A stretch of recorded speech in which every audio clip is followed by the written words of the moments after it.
Seorang wanita muda tewas dianiaya kekasihnya sendiri. Cinta kedua sejoli itu berakhir dengan tragis setelah sang wanita mendesak sang kekasih untuk segera menikahinya dengan alasan telah hamil. Sejumlah warga di kawasan Jalan Lingkar Luar Selatan, Kampung Limus Nunggal, Ciberem, Sukabumi, dikejutkan dengan munculnya seorang wanita muda yang berlumuran darah. Tidak ada warga yang mengenali rupa wanita muda itu. Lehernya yang mengalami luka robek yang sangat parah membuatnya tak mampu berbicara. Warga yang rumahnya didatangi oleh wanita berkulit putih itu menjadi panik lantaran melihat kondisinya yang mengerikan. Selain itu, warga takut orang yang menganiaya wanita itu berada di dekat mereka.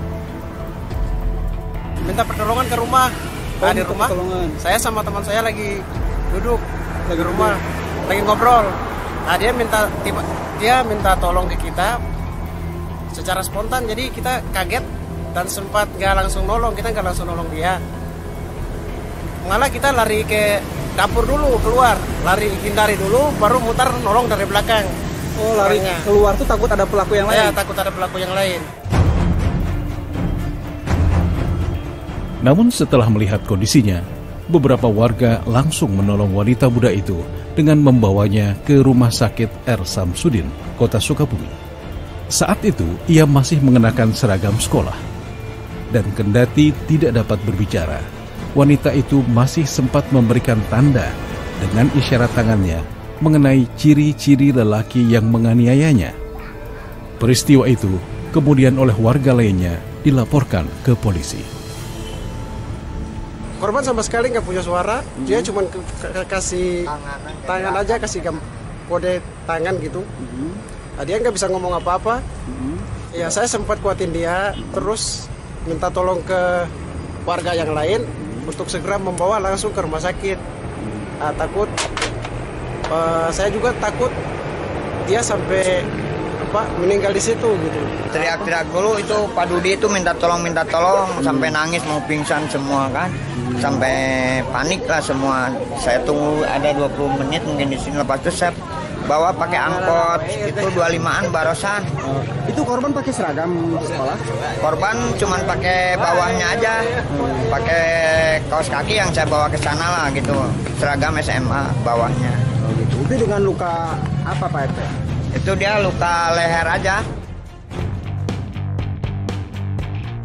Apakah kekasihnya terlibat dalam pembunuhan ini? Ataukah ada orang lain yang berada di tempat kejadian saat itu? Polisi yang mendapatkan laporan adanya wanita muda yang terluka parah segera memeriksa ke rumah sakit dan tempat pertama kali warga menemukannya. Dari hasil penyelidikan diketahui wanita muda itu bernama Yulianti alias Yuli, berasal dari Takokak, Cianjur Selatan. Namun saat ini ia sedang menempuh pendidikan di sebuah madrasah aliyah di Garut, Jawa Barat. Pemeriksaan dokter menemukan adanya luka sobek di leher sepanjang 12 cm dengan kedalaman sekitar 2 cm. Luka ini yang menyebabkan putusnya pita suara gadis berusia 18 tahun itu. Dan setelah sempat dirawat selama sekitar 8 jam, korban meninggal dunia di Rumah Sakit R. Samsudin, Kota Sukabumi. Namun sebelum menghembuskan nafas terakhirnya, Yuli sempat mengutarakan kepada perawat bahwa dirinya sedang hamil 4 bulan. Selain itu, korban juga mengungkapkan pelaku penganiayaan itu adalah kekasihnya, Tantan Supriyatna, yang saat kejadian sedang bersamanya. Dan berdasarkan keterangan itu, polisi lalu membekuk Tantan di rumah kontrakannya di Cisaat, Sukabumi. Tanpa perlawanan, lelaki berusia 22 tahun itu ditangkap dan ia mengakui telah menganiaya dan meninggalkan kekasihnya itu. Motifnya ya untuk sementara itu kan sepasang kekasih, jadi diduga, ini masih diduga si kekasih yang perempuan ini hamil mungkin ya, tetapi sebelumnya juga itu habis melakukan hubungan badan. Kemungkinan besar si laki-laki ini, si tersangka ini malu, merupakan aib mungkinnya, jadi melakukan percobaan pembunuhan. Kalau profesi si lelakinya itu kan katanya profesi guru. Iya, betul. Guru mana, Bang? Di salah satu sekolah di Kecamatan Desaan.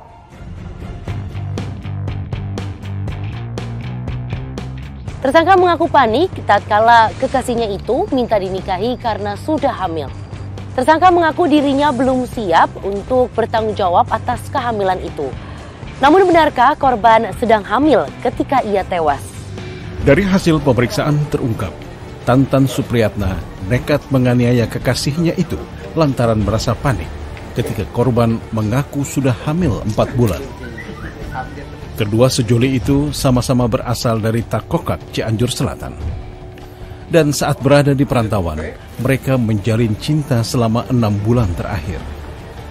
Korban bersekolah di Garut, sementara tersangka bekerja sebagai pengajar di sebuah madrasah di Sukabumi.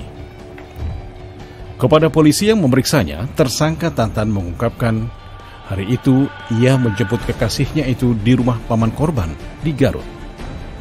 Mereka kemudian pergi ke Sukabumi dengan berboncengan sepeda motor. Sementara paman korban yang selama ini tinggal bersama Yulianti mengungkapkan dirinya tidak menduga kepergian itu merupakan perjumpaannya terakhir dengan keponakan.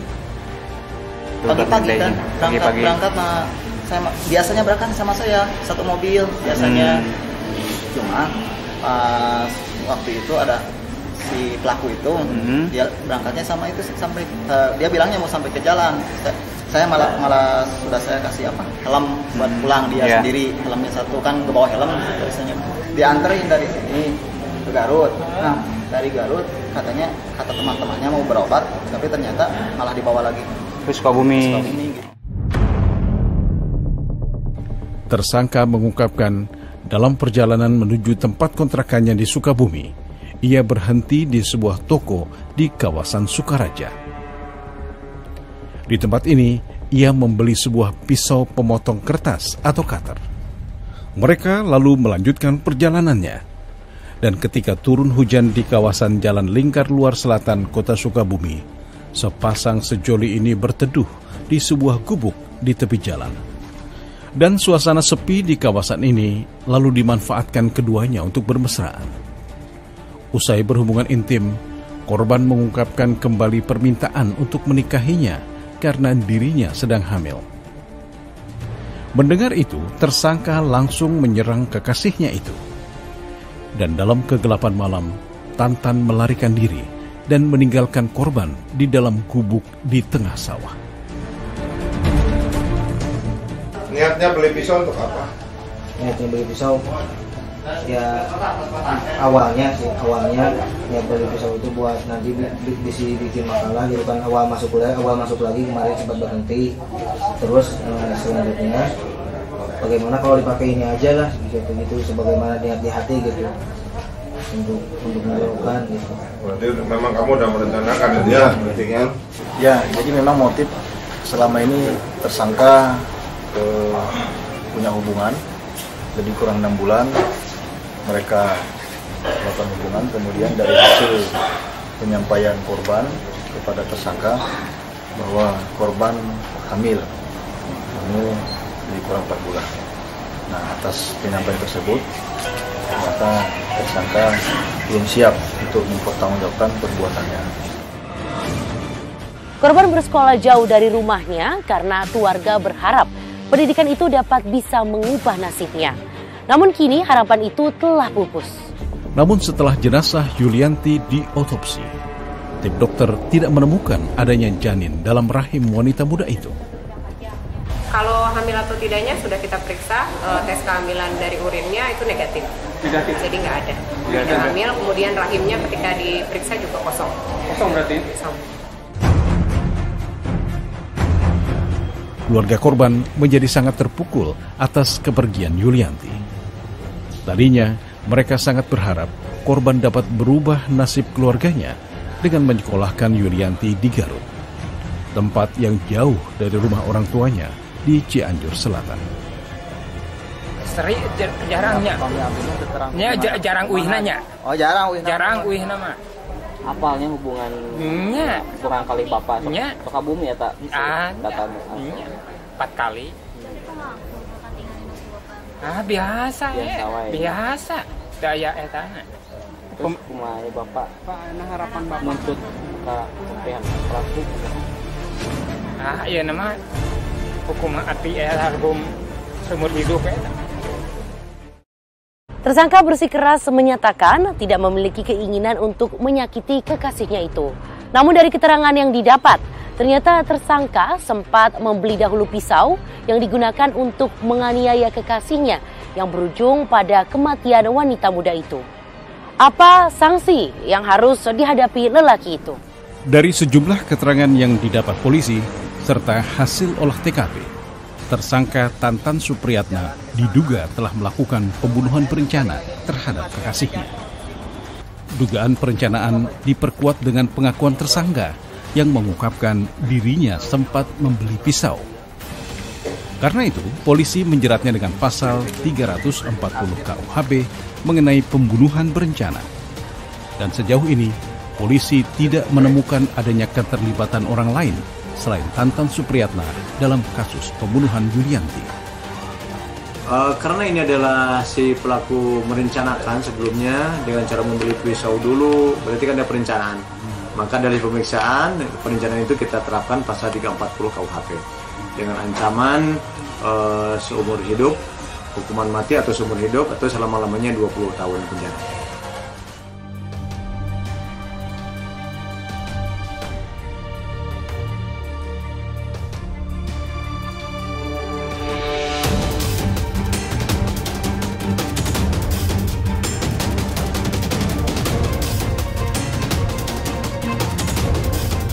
Tayangan tadi sekaligus mengakhiri perjumpaan kita dalam Fokus Kasus. Semoga apa yang kami sampaikan dapat bermanfaat untuk Anda. Sampai jumpa.